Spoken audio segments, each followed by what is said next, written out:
宋爷爷这怎么又跪了？这是真打算给瑞宝辉宝挂网上啊！让网友批评瑞宝辉宝总是欺负老头。今天下班点到了，爱宝和瑞宝辉宝母女三个整齐的坐在小亭子上。原本宋3岁以为这母女三个是在为下班做准备，于是宋3岁便想用简单的呼喊声办大事儿。宋3岁在员工通道门口呼喊着爱宝，爱宝是听话的，听到宋3岁的呼喊声后，便从小亭子上下来，走向了宋3岁。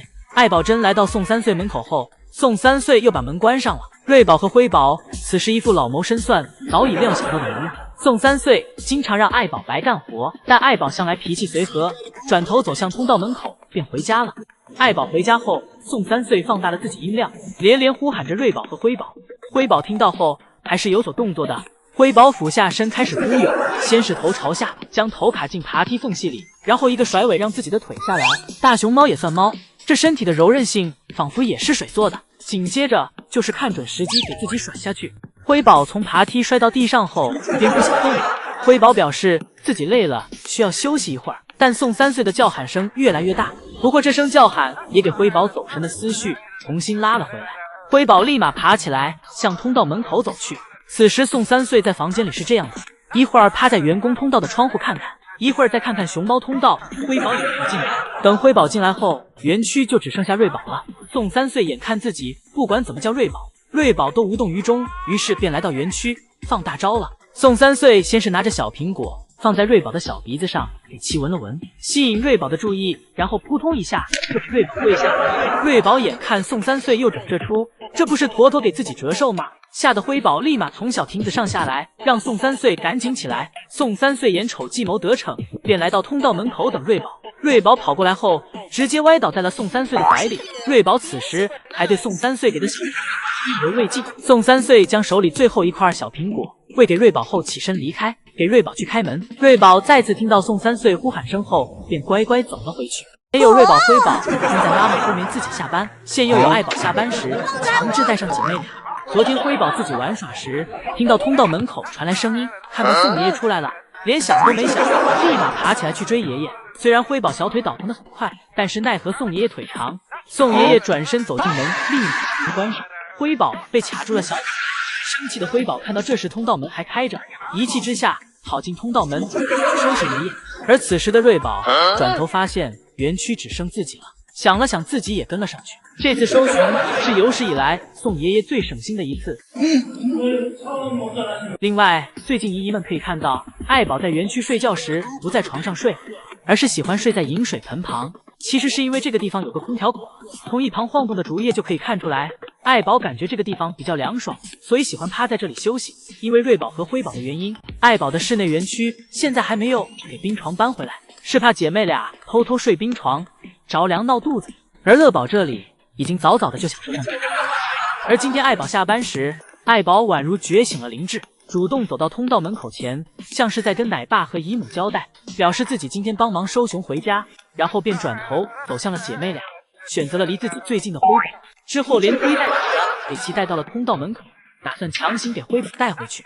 看得出辉宝此时很是抗拒，但是被爱宝压在身下，毫无办法，一动都动不了。辉宝虽无谋，但是体力明显充足，看到妈妈一放松警惕就跑了。爱宝见辉宝走回去，又将树上的瑞宝拖了过来，但是这次爷爷和姨母没有跟爱宝配合好，迟迟没有给爱宝开门。最后瑞宝和辉宝都从爱宝不过宋爷爷看到后，为了表扬爱宝，给爱宝带来了一根大竹笋。爱宝此时坐在通道门口吃着竹笋，都还在催促姐妹俩赶紧回家，别让爷爷担心。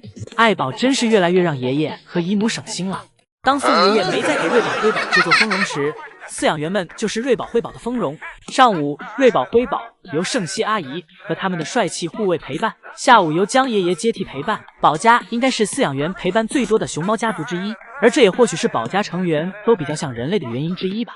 因为每天都有饲养员陪着，陪伴其玩耍，尤其是福宝小时候在独立之前，爷爷们几乎是对其形影不离，他们的一言一行甚至情绪都在慢慢感染着他们。而福宝从小就接受这样的陪伴，表现出来的动作和行为总是人里人气的。同时爱宝每天还会尽职尽责的对姐妹俩传授大熊猫的本领，这让福宝在人里人气的模样下又不失大熊猫的本性。而现在瑞宝和辉宝意识到，昨天上午圣熙姨母和瑞宝辉宝的护卫来到园区给姐妹俩录制了一下他们现在的恒牙发育的怎么样了，而想必圣熙阿姨的视角等周一就可以看到了。而瑞宝和辉宝现在真是长江后浪推前浪，自从前2天被妈妈带着回了次家后，在昨天瑞宝和辉宝又奇迹般的自己回家了。要知道他们的福宝姐姐这么大小时都是需要爷爷们公主抱回家的。不过这次目睹这一画面的是江爷爷，不过这还要感谢爱宝。爱宝下班点到了，本来是爱宝自己先回了家，而此时瑞宝和辉宝还在树上玩耍。等姐妹俩反应过来时，看到妈妈已经回家了，心里变得空落落的。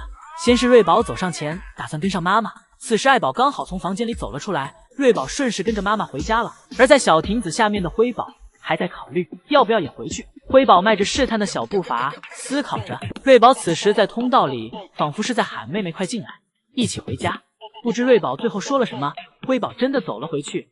姐妹俩回家后，江爷爷来到园区跟大家解释道，今天姐妹俩下班早了一点，不过乐宝此时还没有下班。本来正在看瑞宝和辉宝的姨姨们转身来到乐宝这边，乐宝看着突然变多的游客，也是有点受宠若惊。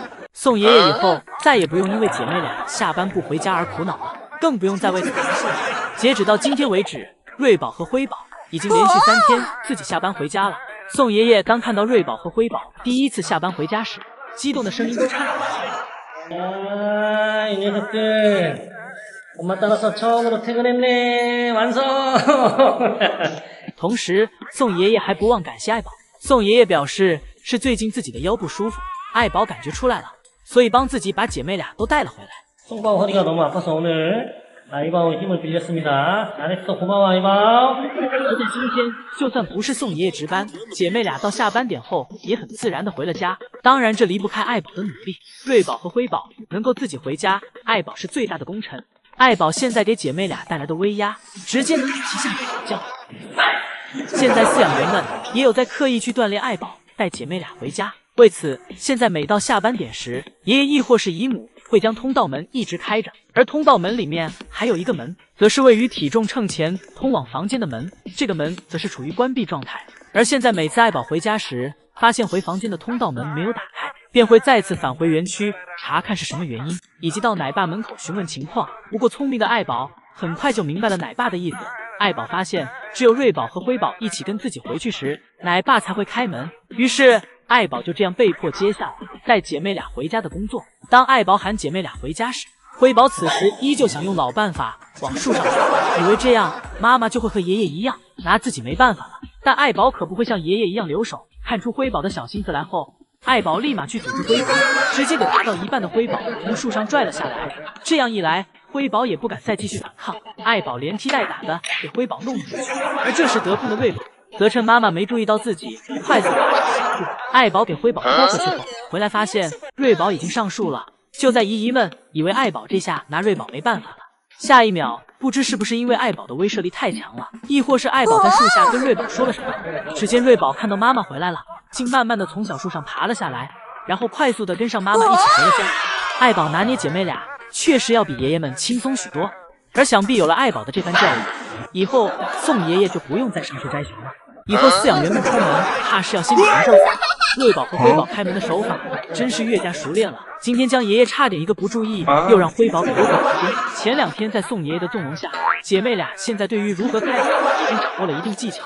早上江爷爷来到园区后，一身轻松的向小亭子走去，结果发现辉宝没有跟上来，转头发现自己要是晚点，辉宝都快跑屋里去了。被江爷爷阻拦后的辉宝明显是在嫌弃爷爷多管闲事儿。爷爷，你不要多管闲事儿。江爷爷试图引走辉宝去到别的地方，但是辉宝不上当，辉宝几次被爷爷推倒，于是把自己心中的怨气和不满全发泄在了不会还手的南天宝身上。看到这一场景的江爷爷着急的直接原地开手，想让辉宝起来，但又不想阻止辉宝释放他的天性，同时又很心疼自己维护已久的南天宝，一下就给江爷爷整纠结了。而且如果去抱辉宝的话，万一辉宝给南天宝抱着不撒手，那结果就是南天宝被连根拔起。此时的江爷爷只能在旁边看着，而辉宝这算是找到了爷爷的软肋。大熊猫也是能看懂人的情绪变化的，看到爷爷不敢过来后，辉宝掉头走向了门口，再次尝试开门回家。